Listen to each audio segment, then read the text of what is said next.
इमाम आली मकाम फातिह खैबर खंदक दामाद पैगंबर हजरत मौला अमीर कायनात अली इब्न अबी तालिब अलैहिस्सलाम का इरशाद गिरामी है, कूनु का नहले, ऐ लोगो इस जमीन पे शहद की मक्खी की तरह हो जाओ, शहद की मक्खी की तरह जिंदगी गुजारो। इमाम आली मकाम ने किस वजह से इंसानों को शहद की मक्खी की तरह जिंदगी गुजारने की तलकीन की है? 7 शहद की मक्खी में ऐसी सिफात हैं, इमाम ने फरमाया उन 7 में से इंसान को भी चाहिए उन्हीं सिफात के साथ जिंदगी गुजारे।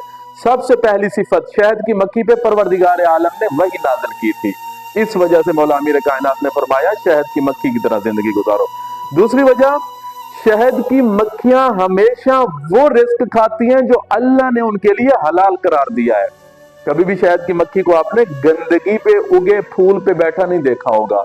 जब भी बैठेंगी ऐसे फूल पे बैठेंगी जो खुशबूदार फूल है, ऐसे फूल पे बैठेंगी जो गंदगी पे नहीं बल्कि सफाई पे, साफ सुथरी जगह पे उगा हुआ है, वहां से बैठ के रस चूसेंगी। बस मौला अमीर कायनात अलैहिस्सलाम ने फरमाया शहद की मक्खी की तरह, जिस तरह वो अपने ऊपर हलाल किए जाने वाले रिस्क के ऊपर बैठ के रस चूस के आती है, उसी तरह इंसान को भी चाहिए जो इंसान पे अल्लाह ने हलाल करार दिया है, सिर्फ वही रिस्क जो है खाए और उसी रिस्क से इस्तिफादा हासिल करे।